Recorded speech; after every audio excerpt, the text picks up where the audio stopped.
வணக்கம். நான் உங்கள் அன்பான சயின்டிஃபிக் வேதிக் அஸ்ட்ராலஜர் அஸ்ட்ரோரஞ்சி பேசுகிறேன். நல்லது நினைப்போம், நல்லதே நடக்கும். தொடர்ந்து நம்மளுடைய வீடியோஸ்லாம் நீங்கள் பார்த்துட்டு இருப்பீங்க நம்புகிறேன்.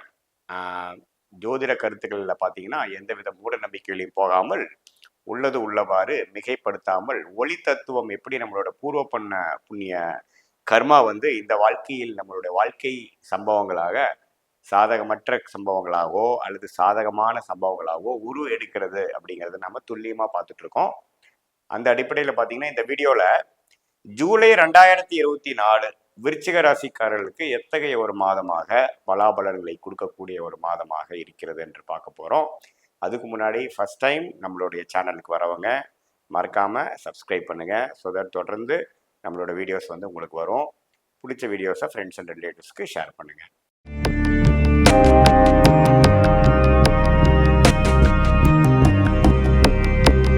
விருச்சிக ராசி இப்போ எப்படி இருக்கு? விருச்சிக ராசிக்கு கிரக நிலைகள் ஆண்டு கிரகம் என்று சொல்லப்படுகிற ராகு பார்த்தீங்கன்னா 5ஆம் இடத்திலும் கேது 11ஆம் இடத்திலும் இருக்கிறது பரவாயில்லை.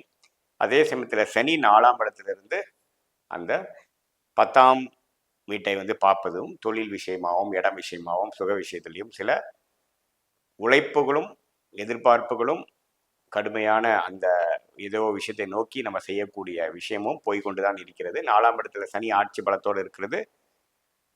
நீடித்து இருக்க போகிறார் ஜூலை மாதம் முழுவதும். அடுத்த வருஷம் தான் உங்களுக்கு சனி பயிற்சி வருது. அதே சமயத்துல குரு எப்படி இருக்காருன்னா 7ஆம் இடத்துல இருந்து ராசியவே கண்டினியூ பண்றாரு. பார்த்து பார்த்து தொடர்ந்து ராசியை பார்ப்பது ஒரு நல்ல ஒரு நிவர்த்தி. சனி 4ஆம் இடத்துல அஷ்டாஷ்ட சனியாக நமக்கு சில பிரச்சனைகள் கொடுத்தாலும் 7ஆம் இடத்துல குரு வந்து ராசியை பார்த்து அதுக்கு சமாளிக்க வேண்டிய உத்வேகமும் பேஷனும் அந்த ஹோப்பும் நம்பிக்கையும் கொடுக்கக்கூடிய அந்த குரு பார்வை ராசிக்கு இருப்பது நல்லது. அது உங்களுக்கு தெரியும். இந்த 4 கிரகங்களும் எந்த விதத்திலையும் மாறப்போறதில்லை ஜூலை மாதம் முழுதும். மாத கிரகம் ஆகிய செவ்வாய், சுக்கிரன், சூரியன், புதன் எப்படி இருக்குன்னு பார்க்கும் பொழுது ஜூலை 7ஆம் தேதியே பார்த்தீங்கன்னா சுக்கிரன் 8ஆம் இடத்துல மறைந்திருந்த சுக்கிரன் 9ஆம் இடத்துக்கு விருச்சிக ராசிக்கு வருகிறார். அதே போல 17ஆம் தேதி சூரியனும் 8ஆம் இடத்துல மறைந்தது 9ஆம் இடத்துக்கு வருகிறார். செவ்வாய் பார்த்தீங்கன்னா 13ஆம் தேதி ஜூலை 6ஆம் இடத்துல ஆட்சி பலத்தோடு இருந்து சில பிரச்சனைகள் கொடுத்து சில உடல் உபாதைகள், கடன் பிரச்சனைகள், ஃபினான்ஷியல் விஷயங்கள்ல வந்து அவ்வளோ ஒரு சுபிக்ஷமான ஒரு இது இல்லைங்கிற மாதிரி விஷயத்தை கொடுக்கக்கூடிய ராசி அதிபதியாகிய செவ்வாய் 7ஆம் இடத்துக்கு வந்து குருவோட சேர்றார். எப்போ வராரு?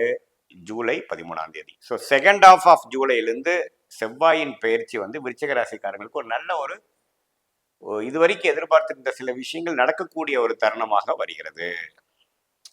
இப்போ எப்பவுமே ஒரு ராசி அதிபதி குருவோட சேரும் பொழுது நல்ல விஷயம். அது குருவோட சேர்ந்து ராசியவே பார்ப்பது நல்ல ஒரு திருப்பலத்தோட ராசியை பார்ப்பது பார்த்தீங்கன்னா நீங்கள் எவ்வளோ தூரம் இது வரைக்கும் நீங்கள் செய்து கொண்டு இருந்தீங்களோ அந்த விஷயத்தை நீங்கள் பெற்று மனம் உற்சாகப்படுகிறது, பூர்த்தி பெறுகிறது அப்படிங்கிற விஷயத்தை நம்ம புரிஞ்சுக்கலாம். ஸோ ஃபர்ஸ்ட் ஹாஃப்ல எதிர்பார்ப்புகள் நிறைந்ததாகவும் செகண்ட் ஹாஃப்ல சில விஷயங்கள், ஏன்னா அதே சமயத்தில் சுக்கிரன் 8ல் இருக்கக்கூடிய சுக்கிரனும் 9க்கு வந்திருக்கார், சூரியனும் 9க்கு வந்திருக்கிறார். எல்லாமே வந்து செகண்ட் ஹாஃப்ல இருந்து கொஞ்சம் பாசிட்டிவாக விருச்சிக ராசிக்கு வருதுங்கிறத நீங்கள் பார்த்துக்கணும். அதே சமயத்தில் புதன் பார்த்தீங்கன்னா அதோட நட்பு வீடு என்று சொல்லப்படுகிற சிம்மத்துக்கு 20ஆம் தேதி வருகிறார். ஸோ எல்லாமே கொஞ்சம் நல்ல ஒரு விஷயமா இருக்குது செகண்ட் ஹாஃப்.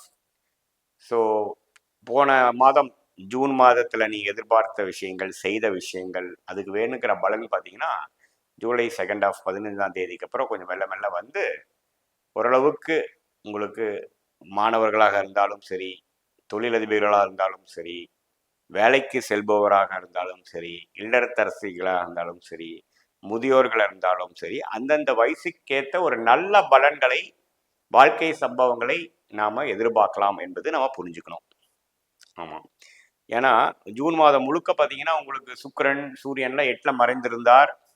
அதே சமயத்தில் ராசி அதிபதி 6ஆம் இடம் என்று சொல்லப்படுகிற ருணச்சத்ரு பாவத்தில் போய் உச்சம் ஆட்சி அடைந்து சில விஷயங்கள் வந்து உறவுகள் விஷயத்திலையும் பண விஷயத்திலும் சில கான்ட்ராக்ட் பார்ட்னர்ஷிப் விஷயத்திலும் கைக்கு வந்தது வாய்க்கு வரவில்லைங்கிற மாதிரி கொஞ்சம் டச் அண்ட் கோங்கிற மாதிரி போயிட்டு இருந்த விஷயங்கள்லாம் பார்த்தீங்கன்னா ராசி அதிபதி பார்த்து, அதுவும் வந்து திருட்பலத்தோட ஒரு குருங்கிற ஒரு அருமையான ஒரு கிரகத்தோட சேர்ந்து பார்ப்பது கொஞ்சம் லக்கி. நம்ம கரெக்டான ஒரு டைமுக்கு வந்துட்டோம் அப்படிங்கிற ஒரு விஷயத்தை, ஒரு அதிர்ஷ்டத்தை குறிக்கிறது. ஸோ அந்த டைம் நல்லா நீங்கள் யூஸ் பண்ணிக்கணும். மாணவர்கள் நல்லா படித்து நல்லா காம்படிட்டிவ் எக்ஸாம்ஸ் எழுதுகிறவங்களா இருந்தாலும் சரி, நெக்ஸ்ட் லெவல் ஆஃப் ப்ரொமோஷன் எதிர்பார்க்குறவங்களுக்கு இருந்தாலும் சரி, உங்களுடைய தசாபுக்திகள் ஓரளவுக்கு சுமாரான நல்ல திசைகள் போய்க்கும் பட்சத்தில் நான் சொன்ன பலன்கள் நல்லாவே நீங்கள் பார்க்கலாம். அதுதான் வந்து நம்ம விருச்சிக ராசிக்காரர்களுக்கு நம்ம பார்த்துக்கக்கூடிய ஒரு விஷயம்.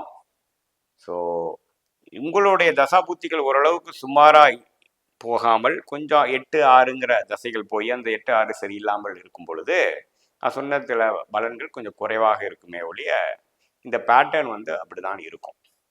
ஸோ இது பொதுவான பலன்களை தவிர உங்களுடைய ஜென்ம ஜாதகத்தில் நடக்கக்கூடிய தசாபுக்திகள் எப்படி இருக்குங்கிறத பொறுத்து துல்லியமான பலன் நாம கண்டிப்பாக எடுக்கலாம். மீண்டும் மற்றொரு காணொளி சந்திப்போம். நன்றி, வணக்கம்.